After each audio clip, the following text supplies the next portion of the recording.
Get 5 coffins ready. Hey guys, welcome to my guide for Nuwa. Nuwa is a mid-range battle-style mage with a whole slew of tools at her disposal. Luckily, if you're new to Nuwa, all of these tools are pretty self-explanatory, so once you've got them down, you've got them down. First though, builds. Nuwa's builds fluctuate a lot due to personal preference. Some prefer using her for pure burst, while others prefer full cooldown for multiple combos during a fight, as well as more frequent ultimates. And for me, that's the one I lean towards as well. But pretty much, so long as you have a good mix of power and pen on the character, it's a good build for her. Relics wise, it's gotta be beats and Aegis. Nuwa really struggles to get by with anything else. So let's hop into one of her strongest but also most overlooked tools in her arsenal, her passive. Every time Nuwa connects 5 normal basic attacks, her 5th basic attack will root the next enemy hit. So this is a weird passive, but it's one you have to play around constantly. You don't want to go for the root absolutely every time you get the passive, of course, but it's something you always want to be building and something you always want to hold on to for a bit while you have the root available, unless of course you're desperately trying to burn a wave down. As a result of this passive though, Nuwa's attack speed is a little above most other mages, something you'll likely have noticed if you've ever played her before. This is of course to help Nuwa more easily, but more importantly safely get her passive, but it does impact her playstyle too. She does still typically sit back like most mages do, but once the fight starts, she sticks around in about basic attack range rather than resetting her position in the back, so that she can throw out her flurry of basic attacks for some actually respectable damage, and of course to root again. Rooting in the neutral while laning is a solid choice, but it's not something I'd rely on too much, as everyone can hear when Nuwa gets her passive and will adjust their placement accordingly, hence why you typically do your main combo then follow up with a root or two. I'll touch on how the root combos with her abilities as we get to them, but my number one tip is never forget about this passive, as its usage is what separates good Nuwas from mediocre ones. Let's get to one of the weaker abilities to combo with this passive, her first ability. Nuwa summons a cloud of mist, this mist slowly creeping forward for its entire duration, passing through any and all walls and enemies, and it deals medium damage on the first contact with an enemy, and subsequent hits on that enemy deal reduced damage. It gets better though. If Nuwa or any allies are inside the mist, they will be stealthed and gain movement speed after 1 second of being in the mist. And of course, basic attacking, using relics, casting abilities, or entering towers will break the stealth. This is an all-around amazing ability that you should use pretty much every time it's up. While the damage is just okay for most of the game, it slowly gets more and more potent and goes from a pure utility tool to an extremely safe wave clear and zoner in fights, as it can easily hit for 600 damage in the late game. When using the ability alone, again, it's great for safe wave clear as the game gets later, and since the damage staggers the minion wave, it'll help bunch it all together so the additional ticks can kill the wave. And using it while stealth is something that can come up outside of just using it to escape, which it is decent for. Just make sure not to walk in one direction, as any damage taken will reveal Nuwa for 1 second as well. Of course, the combo's great with her passive too. Stack the passive, enter the mist, jiggle yourself about a bit to conceal your position, and boom. You can of course do the same with Nuwa's third ability. Nuwa fires a high damaging projectile which passes through all walls and enemies.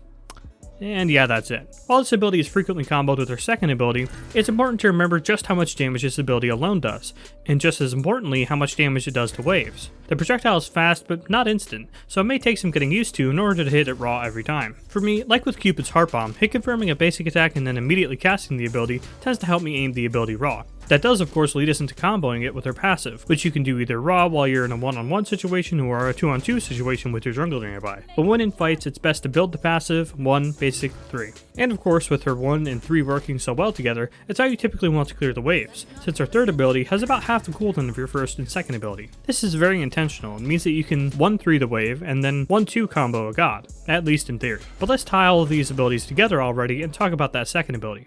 Nuwa summons minions, the amount of minions ranging from 1 to 3 based on levels. These minions can be spawned at any time, but can be chosen to target one enemy god when the ability is originally cast. Targeting the god will make all of your available minions always target that god for the entire duration, but it won't enhance their AI in any way, which brings me to an unfortunate note about Nuwa. These minions suck. Badly. Pet AI in SMITE has never been great, but these Nuwa minions tend to be the least consistent, so if you don't target a god at around basic attack range or closer, don't expect them to do anything useful. There's a lot more funky and bad situations these minions can find themselves in, spawning next to you instead of in front of you because you're moving too fast, bunching up and slowing themselves down because you're near a wall. It's hard to practice for. In this case with Nuwa's minions, it's more something you want to be aware of that the minions won't always act how you want them to. So it's just something to be aware of and adapt to if need be, not really something you practice for. Well, that's the casting of these idiots out of the way. What happens if they actually reach their target? They last for 10 seconds and have scaling movement speed as well as protection reduction on their basic attacks, and their health is based off of Nuwa's maxed health, hence the Warlock staff build at the beginning being so popular. Their movement speed and basic attacks are rarely used though, since if Nuwa hits a minion with their third ability, they will explode, dealing damage and stunning any enemies in the AoE around the minion. and this leads to insane damage. However, if a target has more than one minion detonate on them, they'll only be hit by one, so hitting additional minions simply increases the area of the damaging stun, and your third ability's projectile will proceed as normal after detonation. So here comes an issue with Nuwa. This combo has insane damage, and is easily confirmed when teamed with your passive or your first ability, which, yes, does grant your minions that additional movement speed as well. But the minions themselves are idiots, and they'll run into a wall or just straight up die to an enemy's damage sometimes before they reach their target, so you have to get up even closer than basic attack range in order for it to go off and hit every time. But when it does go off, the payoff is huge every time, and starting this combo off with your first ability does give you a little more wiggle room to be safer than just doing this combo raw. So this is Nuwa's main combo, both when it comes to being aggressive in teamfights and when trying to peel for yourself and her team when retreating. But what other uses do the minions have? Well, the number one use is honestly using them during sieges to push down towers. They really can tank a decent amount of shots, and luckily their AI is smart enough to go for the tower. Just note that if there's a god under the tower, they will go for them instead and make you tank the tower. And then of course against objectives, you just want to let the minions do their thing and deal damage. A good way to go about this is just 3, spawn your minions, then once your 3 comes up again, detonate the minions for optimal damage. With all that said though, these are going to happen maybe 1 in every 10 times you use this ability. Almost always you're going to try and target an enemy god and explode all the minions you can on their head, which again can be tricky sometimes since the minions literally have a mind of their own. But the reason I got her passive, first, and third ability out of the way first is because Nuwa's minions had the highest cooldown out of her core abilities. So there's going to be some downtime between combos, you're not going to want to just be standing there waiting for your minions to come back up. So it's as important to know what to do without your second ability as it is to know what to do when you have it. Now for something completely different, her ultimate. Nuwa becomes CC immune and flies into the air, becoming untargetable for a short time, and reveals as well as deals damage to every enemy god currently alive. Now this damage is not great. It's literally unavoidable outside of damage immunities like Aegis though, so it most certainly has its uses. And in the late game at least, it can get up to around a quarter or even a third of a Squishy's life bar, especially considering that all on-hit items will still work with this ability. Really, this ability comes down to 2 main use cases, as an escape for Nuwa, and as a way to finish off low health targets. For escaping, it's very simple. You get jumped on, you use this ability. Sometimes when you're about to get heavily bursted, it's best to just Aegis first, and then ult once your Aegis is finished, since Nuwa can still be hit as she's ascending into the air. It's not a foolproof plan though, as Nuwa only moves a very small distance, so if you really get dove on, you'll be back in no man's land once the immunity ends. That said, you can move where you'll land ever so slightly when you're coming back down, as Nuwa moves forward slightly when ascending, then a little further in whatever direction she's facing while descending. I mean, hey, whatever buys you more time to cast your minions and get that stun, right? As for finishing people off with this ability, well, it can be tricky as the ability really does almost no damage in the early and mid game. I'd say it ranges between around 140 to 250 damage within the first 2 levels, i.e. when your character is around levels 5 through 10. Still though, it might just be the extra bite you or a teammate needs to finish up a kill. So once you have your ultimate leveled, keep an eye out for your teammates for when they start fighting to see what happens and see if you can snag a kill or just plain help out the fight from all the way across the map.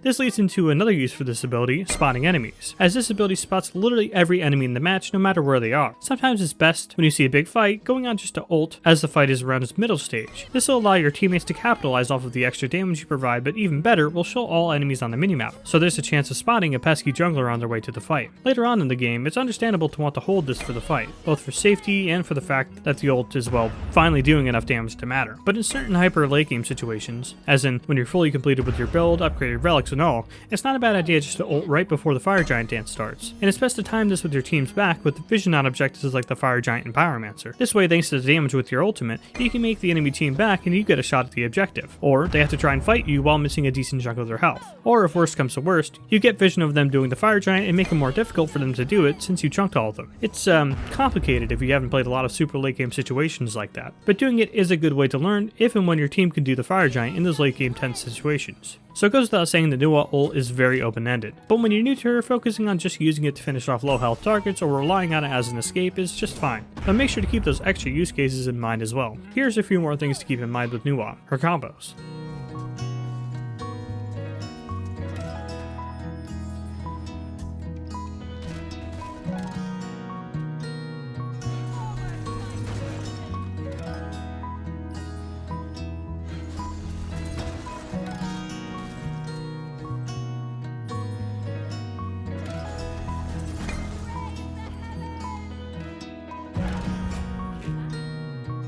With ability leveling, you want your 3 at level 1, your 1 at level 2, and your 2 at level 3. Getting the minions at level 2 is fine, but Nuwa's early game is pretty meh, so it's best to kick back with your 1 and your 3 unless you have a super aggressive jungler with you. From there you want to max your 3, your 1, then your 2, leveling the ult whenever you can. Of course, you want to grab a level into your second ability at level 8 for 2 minions, and skip leveling your ult at level 9 for maximum damage for your 3 for your main combo. Nuwa is a solid god, but certainly one that's starting to show her age a bit. Her toolset is one of the most varied and nuanced in SMITE, but the speed and range in which you can use them, and not to mention having to rely on interesting minion AI, tends to make her feel limiting despite on paper being limitless. With that said though, she is still a solid character, with enough safety thanks to her long range wave clear to get by. It's just at this point, so many of her contemporaries have far better escapes or CC to peel themselves with, not to mention raw damage. So she's really only a god you see nowadays if you want to play Nuwa, rarely for any specific matchup or reason. She is still a lot of fun though, so long as you aren't against a fed jungler, or soul laner, or support. Okay, basically don't get behind. And her toolset is vast, so there's a lot of little things you could do to catch your opponents off guard, especially if they don't respect you. That's all I have on Nuwa for now. Thanks for watching.